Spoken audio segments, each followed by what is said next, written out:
உங்க லைஃப்ல நீங்க மறக்க முடியாம நான் இப்படிலாம் ஏமாந்துட்டேனா நீங்களே அதிர்ச்சியான விஷயம் எதனா இருக்கா? ரீசெண்டா தான். எப்படி ஏமாந்தீங்க? ஒரு ஃபேக் ஐடி கிட்ட.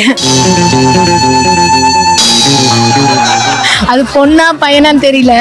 ஆனா அந்த பொண்ணு கேக்கும்போது ஆனா பொண்ணாதான் அந்த பொண்ணு என்கிட்ட பேசுச்சு.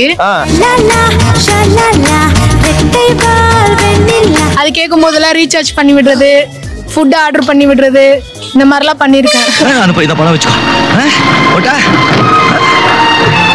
அப்புறம் தான் தெரியும் அது ஒரு ஃபேக் ஐடி. அப்படிங்களா? யாருன்னே தெரியாதவங்களுக்கு நீங்க ரீசார்ஜ் பண்ணி ஃபுட் ஆர்டர் எல்லாம் பண்றீங்களா? மண்ணிலே ஈரமுண்டு. ஃப்ரெண்ட்ஷிப்ன்ற பேர்ல ஏமாத்திடுச்சு. எப்படி சொல்றது, என் மேல ரொம்ப கேரிங்கா இருக்க மாதிரி, இது பண்ற மாதிரி, அந்த மாதிரி. யார நம்பர்னே தெரியல தாசனா. ஆமா, அந்த பொண்ணுக்கு என்னை பார்த்தவனே ஏமாத்தணும்னு தோணிருக்கு போல. என்ன சிரிச்சுட்டே சொல்றேன். கடைசி வரைக்கும் அது ஆனா பெண்ணான்னு கூட தெரியலங்க. ஆனா அந்த ஒரு மனசுக்காக தாங்க இந்த அன்பு ஏங்கி இருக்கு. இத போய் இப்படி ஏமாத்திட்டாங்க. காசு பணம் வந்தா நேசம் சிலமா. It's okay ma'am. நீங்க இதனால் சொல்ல வருவது, யாரையும் அதிகமா சந்தேகமும் படாதீங்க, அதுக்குன்னு சந்தேகப்படாமையும் இருக்காதீங்க. உஷாரா இருக்கணும், விழிப்பூடி இருங்கள், வாட்ச்மேனா இருக்கணும். சூப்பர் மேம், உஷாரா இருங்க. நீங்க யாருக்கிட்டயாச்சும் காசு பெருசா ஏமாந்துருக்கீங்களா, இல்ல ஏமாத்ததுனா ட்ரை பண்ணிருக்கீங்களா? ஆக்சுவலாக சின்ன வயசுலேருந்து ட்ரைப்லாம் பண்ணதில்ல, பட் நிறைய வாட்டி ஏமாந்துருக்கிறேன். மூஞ்சி சார், மூஞ்சி சில மூஞ்சிகளை பார்த்தாதான் போட்டுடன் போல தோணும். நிறைய வாட்டி ஏமாந்துட்டா அப்படின்றீங்க. ஏதாச்சும் ஒரு இன்சிடென்ட் உங்களால் மறக்கவே முடியாத ஒரு இன்சிடென்ட்? இப்போ ரீசெண்டாக நடந்தது ஒன்று சொல்கிறேன். நான் இப்போ ஒரு ட்ரிப்புக்காண்டி டெல்லி போயிருந்தேன், அஃபிஷியல் ட்ரிப்புக்காண்டி. அப்போ இந்த சாந்தினி சோக்குன்னு அங்கே ஒரு ஏரியா உண்டு.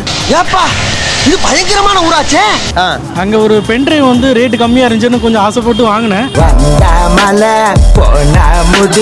பட் லேப்டாப்ல போட்டு பார்க்கணும், அது டிடெக்டே ஆகல. என்னன்னு பார்த்தா கடைசியில் பாடி மட்டும் தான் இருந்துச்சு, உள்ள ஒண்ணுமே காணோம், ஒண்ணுமே இல்லை. அவனுங்க வெறும் பாடி மட்டும் உங்களுக்கு பார்சல் பண்ணி எத்தனை ஜிபின்னு சொல்லி கொடுத்தானுங்க? அது ஒரு 72 ஜிபின்னு சொல்லி கொடுத்துருக்கானுங்க. பார்த்தா வெறும் பார்ட்ஸ் மட்டும் தான் இருந்திருக்கு. இவன மாதிரியா வியாபாரம் பண்ணா நாமளும் பொழைக்க முடியும். எப்பவுமே ரேட்டு கம்மியா இருக்குன்னு சொல்லி ஏமாறக்கூடாது. வீட்டுக்கு வந்து ஒரு கால் வந்துச்சு. நான் வந்து வேலையில இருக்கேன். வைஃப்க்கு ஒரு கால் வந்துச்சு. கால் வந்துட்டு இந்த மாதிரி உங்க பேரு, உங்களோட ஐடென்டிபிகேஷன் நம்பர் மேல சொல்றேன் கேட்டுக்க. சொல்லுங்க. உங்க பேர்ல வந்து ட்ரக்ஸ் வந்திருக்கு, சோ நீங்க வந்து போலீஸ் ஸ்டேஷன் வந்து ஆகணும் அப்படின்னு. சோ வைஃப் ரொம்ப பயந்துட்டாங்க. போயிட்டு உங்களை சந்தேகப்பட்டாங்களோ? உண்மையிலேயே உன் புருஷன் யாருன்னு நான் சொல்றேன். நம்மளுக்கு தெரியாம ஒரு பண்ணிருப்பாரா? இருக்கலாம், கண்டிப்பா ஆப்வியஸ்ன்றாங்க. நான் தான்டா லியோ. சோ அவங்க ரொம்ப பயந்துட்டு பேச ஆரம்பிச்சிட்டாங்க. இல்ல நான் அந்த மாதிரி நான் செஞ்சது இல்ல. இல்ல உங்க பேர்ல தான் இருக்கு, இப்போ நீங்க வந்து காசு எல்லாம் கொடுத்தீங்கன்னா நாங்க கேஸ் செட்டில் பண்ணிடுவோம். டீலா நோ டீலா. நல்ல வேளை அவங்க போயிட்டு காசு எல்லாம் ஒண்ணு கொடுக்காம எனக்கு கால் பண்ணாங்க. கால் பண்ண எனக்கு தெரிஞ்சிருச்சு, ஏன்னா இது எப்போதும் நடக்கிறது தான். என்ன சார், என்னால இதை கூட கண்டுபிடிக்க முடியாதுன்னு நினைச்ச பாத்தியா? சோ இந்த மாதிரி கால் மூலமா நம்மள வந்து அன்வான்டா நிறைய ஸ்கேம் பண்றதுக்கு ட்ரை பண்ணிட்டே இருக்காங்க. நிறைய நல்ல வேலை நான் பிழைத்து கொண்டே.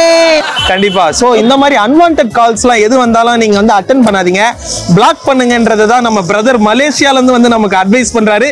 சோ ஜாலியா கேட்டு போ மக்களே.